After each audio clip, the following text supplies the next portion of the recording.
Celebrating 30 years of phenomenal trend forecasting, 5 times a week, Monday through Friday. Here's Gerald Celente with today's trends in the news. Hi, this is Gerald Celente. It's Wednesday, April 26, 2017. And here are some of today's trends in the news. Over there in Asia, markets up, Nikkei up again nicely. Over there in Europe, the markets are up, but not much. Here in the States, the markets are up all day, but near the end, they went down, not a lot, but some. And oil down a bit, and gold popped up just a little more. So what happened? Well, today was the big day. Everyone was waiting for the Trump tax cuts, the biggest in history. So stocks fail to hold gains, close mostly lower after White House releases tax plan. So there's still some ifs, ands, or buts about them, so we really don't know a lot of detail so far, but looks like it'll help the big corporations the most, and that's the best. Yeah, this way they could get more money to buy back stocks and keep the equity markets going up, because that's what they're doing with it. Rather than investing it, they're holding on to all this dough and keeping those markets high. And of course, we'll see how it helps we, the little people, probably. Who knows? We'll check it out more in detail and talk about it tomorrow. The White House added there will be a one-time tax on trillions of dollars held by corporations overseas. But they haven't given that tax rate yet, but that's a good one to bring that money back, and that will help, of course, boost the economy. Top White House officials outlined President Trump's tax plan, a proposal they said would be the biggest tax cut in U.S. history. It slashes its corporate tax rate to 15% from 35%. And again, I'm in favor of the billionaires paying 90%. They got the money to do it. Why not give it back to society? But they'll lower that top tax rate, so the Trumps of the world could trump up higher. And what else are they saying on Wall Street? Well, here's a quote from John Conlon, an investment officer at People's United Wealth Management. Quote, the discussion around the tax plan is a positive for the markets, but I don't think the market is excited. I think it will take some pressure off the market, but there are still questions about some of the details. Pressure off the market? Hey, you know what today is? Wednesday. Trend alert. Trend alert. World strife. What's next? Are you ready? We are. That's right. We broke it down where the markets are going, what we expect, what we see, and how it's going to unfold. A trend alert of history before it happens, like you won't get anywhere else. And of course, the corporate earnings season. It's looking good. It's positive. But remember, these are earnings from back then, not now. So moving forward, what will earnings look like? They're looking a lot better than they did the year before. So there are positives out there. And what else do we have in the market sector? Oil. Oil prices rebounded from earlier losses on Wednesday after data showed a larger than expected fall-off in crude U.S. inventories. However, gasoline and distillate stockpiles grew while U.S. production and imports increased, so the path for higher prices remains tentative, analysts said.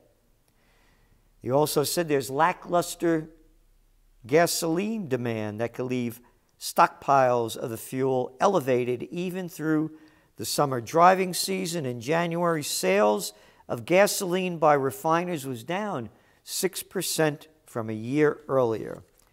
And gold moved up, not a lot, but a bit. Not a lot of news to why it pushed up. But it's holding well above the 1250 mark, and that's important.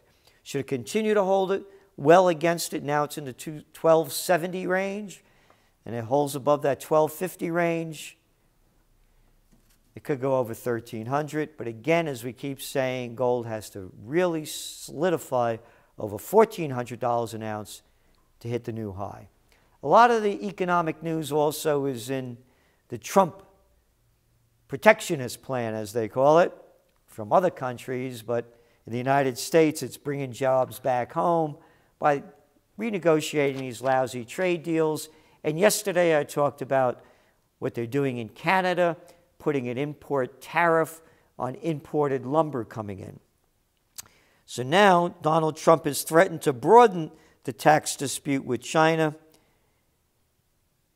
He said on Twitter, what is this Twitter? You know, tweet, tweedly deet. You know, what is this Twitter stuff?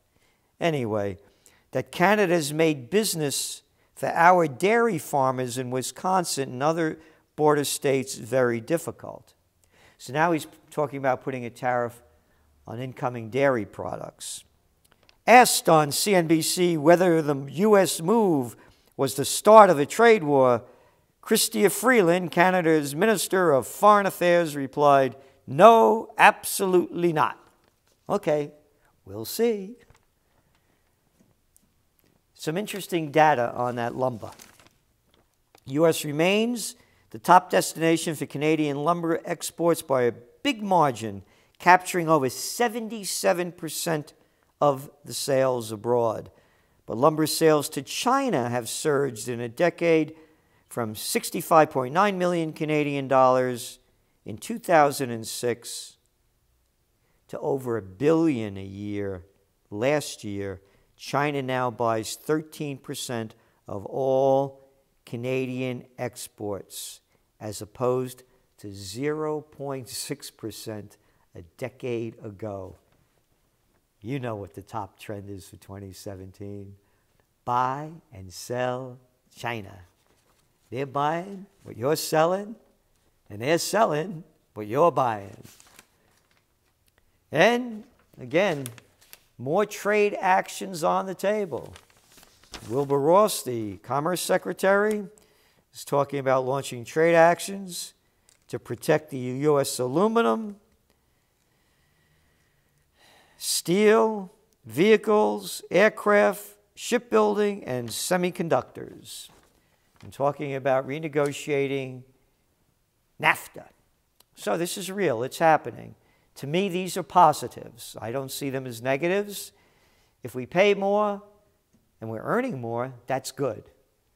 If we pay less and earn a lot less, that's not good. So I'm for the making more dough and paying more for what you get. Uber plans to prove cars can fly. Well, if you go to the airport and you see the way people behave and the way they're dressed, pigs can fly, so why not cars? I think this stuff is off. And Waymo to expand self-driving effort, and I think that's way off too. But I could be wrong. Waymo LLC, the automotive autonomous car unit of Google parent Alphabet Inc., will expand its testing efforts by making hundreds of self-driving vehicles available to families and urban commuters in the Phoenix area. When these things break down, it's going to cost a fortune to fix. Forget about going to your car dealer to get them done, man. Hey, maybe that's going to be a good educational opportunity that colleges that are putting out these degrees in worthlessness are generating, and to start teaching more about auto repairs in the new age of self-driving, automated cars that you can have. I want no part of them. I drive an old car, and I love it. And I never say the word never, or people say never. I say I will never buy one of these new techno-filled automobiles. Remember yesterday I talked about the median income in America. It's around $35,000 a year. And I said, what a lot of baloney that is. Can't live on that. Median income, raise a family.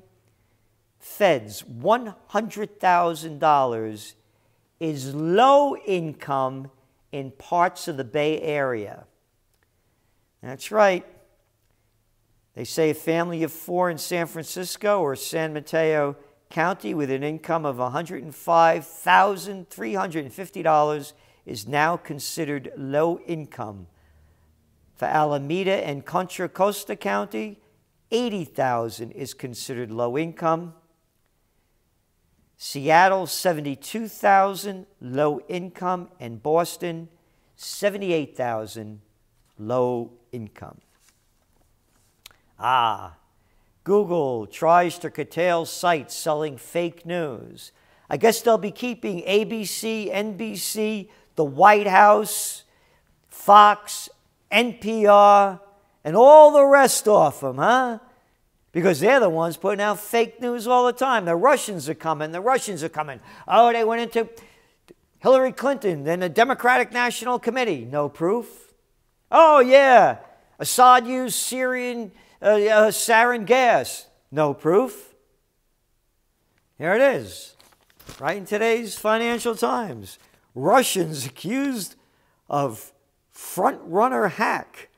Russian hackers accused of seeking to manipulate the U.S. elections are targeting Emmanuel Macron, the Obama of France, the front-runner in the French presidential race, according to cybersecurity experts. You want to call fake news, it never stops. No proof, according to.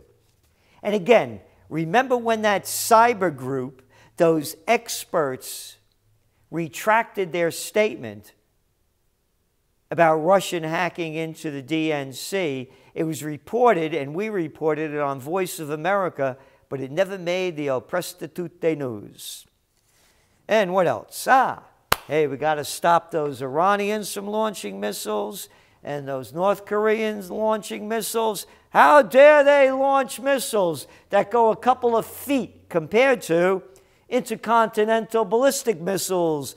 U.S. launches Minuteman III ICBM to show nuclear capabilities amid North Korean tensions. Hey, that's okay, man. An unarmed intercontinental ballistic missile has been launched from a U.S. Air Force base in California to ensure its effectiveness, readiness, and accuracy, and to demonstrate nuclear capabilities. Yay! Nuclear capabilities! Let's destroy the world! What kind of morons are they? I'll tell you who they are. They're your president, they're your congressmen, they're your senators, they're your mayors, they're your councilmen. They're all the freaks running the shows, man, and are here and around the world. And speaking of which, according to the Wall Street Journal story today, Erdogan's win was marked by problems. Monitors report unverified ballots. Observers kept from polling places in Turkey. They had the constitutional referendum over there, giving Erdogan more powers. I say the Russians were responsible for that. That's who did it. Yeah, they marked the problems. Why not? Hey, anybody can make up anything. I say we should bomb Turkey. Oh, maybe I shouldn't say that. Maybe the president should say that. Hey, it was an illegal election. Make up anything that you want. Kill anybody that you want. Because the Turks are doing it. Turk strike kills U.S.-backed fighters. Turkish jets launched dozens of airstrikes targeting U.S.-backed fighters in Syria. Oh, what do U.S.-backed fighters do? What are we backing fighters in Syria for? What business do we have doing over there? And what's Turkey doing? He's a sovereign nation. That's okay. It's all lost. Sovereignty doesn't count. Kill whoever you want, anywhere you want. And we're going to show you we got nuclear weapons. Quote, we are very concerned, deeply concerned, that Turkey conducted airstrikes earlier today in northern Syria as well as northern Iraq without proper coordination either with the United States or the broader global coalition to defeat ISIS. And we've expressed those concerns to the government of Turkey directly, State Department spokesman Mark Toner said. What are you doing over there? Concerns. You're beating nobody. And it's not only in Turkey, it's everywhere. Here we are, like 16 years in Afghanistan. And look at the progress. U.S. warns of another tough year in Afghanistan. Yep. No kidding. Blow me away. Never would have figured that out. Taliban infiltrates Afghan base, killing over 140. Wow, what a surprise. Taliban car bomb attacks U.S. base in Afghanistan. And two more. Taliban attacks on base brings new uncertainty to war. New uncertainty? How can you write something so grossly moronic? Uncertainty? Hey, didn't Obama, the Nobel Peace of Crap Prize winner, send 33,000 of our troops over there to straighten things out after he became president? Uncertainty? The longest war in American history? But you know who's to blame? The Russians. U.S. says Russians are arming the Taliban. U.S. military official